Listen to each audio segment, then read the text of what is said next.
Today we are going to have the puja of Fatima Bi, who was the symbol of Graha Lakshmi.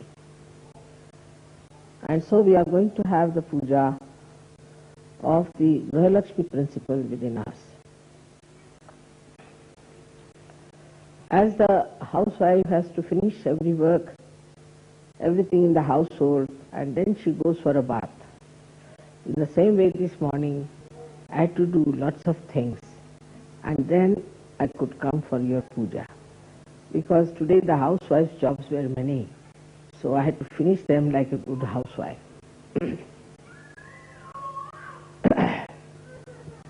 Now, the principle of Graha Lakshmi has been evolved and developed by the divine. It's not a human being's creation. And as you know, it resides in the left arm. The Graha Lakshmi is the one that is represented in the life of Fatima, who was the daughter of Muhammad Sahib. Now she is always born in a relationship to a guru which is of virginity, of purity. So she comes as a sister, or she comes as a daughter. Now the beauty of Fatima's life is that after the death of Muhammad Sahib, as usual, there were fanatic people who thought they can take the religion into their hands and can make it a very fanatic thing. And the attention was not paid so much towards the ascent of the person. Even Muhammad Sahib has described his son-in-law in many ways. And he is the only one, or there's another incarnation of Brahmadeva, who came on this earth. Ali came on this earth. He was the incarnation of Brahmadeva. And his another incarnation was Sopandev, which you can go to Pune, you can see the temple of Sopandev there.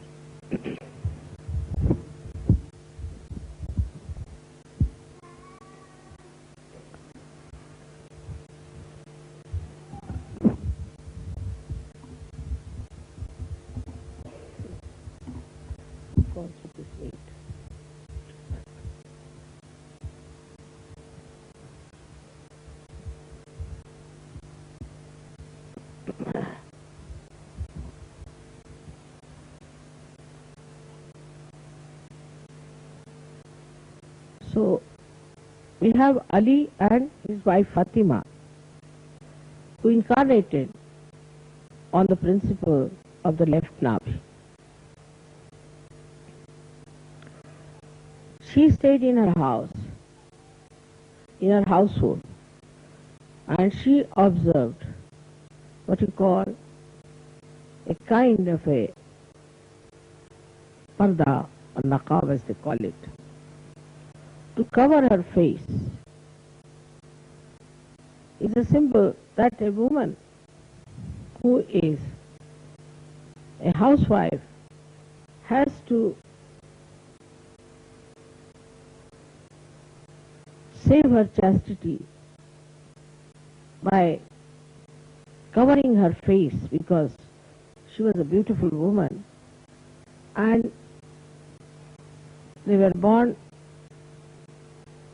in a country which was very, very violent, and she would have been definitely attacked in case she had not lived in that kind of fashion. As you know, in the time of Christ, though Mary was Mahalakshmi's incarnation, had to be very, very potential personality, and Christ did not want anybody to know what she was. But though she was in the house, she was Shakti. So she allowed her sons, or actually ordered them, to fight those fanatics who were trying to deny the authority of her husband. And you know, Hassan and Hussein, they were killed there. It's a very beautiful thing how the Mahalakshmi Tattva of Sita took a form of Vishnu Maya, just to establish the beautiful principle of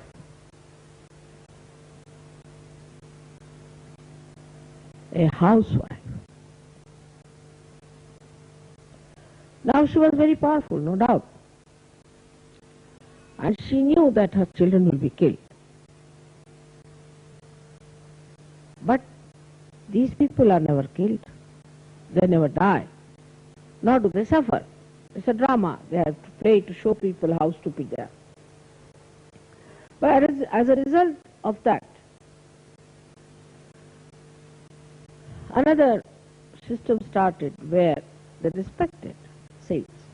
Like in India, Shia people respect awliyas, or we can call them the people who are realized souls, like Nizamuddin Sahab. Then we have got in Chishti, we have got in Ajmer, Hazrat Chishti. All these great saints were respected by Shias. But still,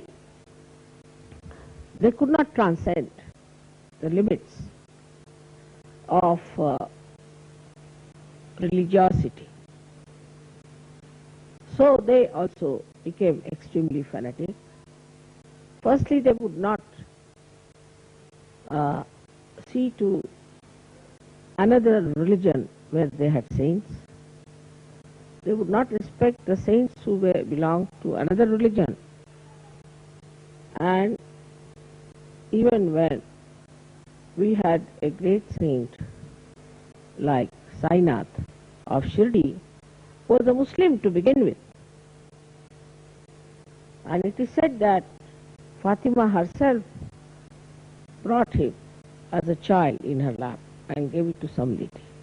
It said so. We did not deny, as far as the Hindus were concerned, his saintliness, but the Muslims did not accept him. There's another one called Haji Malang, who is very near Bombay, who was a realized soul. He too realized the fanaticisms of the Shias. Shia word comes from Shia in UP. Sita is called as Sia. Sitaji is called as Sia. They also did not realize that there are saints who are not so-called Muslims, but they are saints. So they could not get out of it. So we have another one called Haji Malang, who was worshipped by Hindus. Some Muslims also go there, no doubt. And this Haji Malang was quite worried about the fanaticism of the Shias, so he appointed some Hindus to worship him, just to counterbalance. They did all kinds of things. There are many saints like that. I went to Bhopal. There's another big saint who was buried. But his all disciples were just depending on the earnings of that place, which was very bad. Even Hazrat Nizamuddin's things are the same way as the Hindus do. They all make an earnings. I mean, it's a kind of a commercial business. So this saint died and was buried there. There were many people who were depending on it when I went there. I just, by the way, asked them, what is your religion? So they said, we are Muslims. I said, what was the religion of the saint who died? He said, saints have no religion. So I said, then why do you want to follow religion? Why don't you follow his religion? Yet they have no religion. Even it is said in Sanskrit, the sannyasis have no religions. They are dharmati, they go beyond the religion. But as it has happened with every incarnation, it has happened even with the Shia people, with the Sunnis, with the Hindus, with the Muslims and everyone, that they made a fanatic group.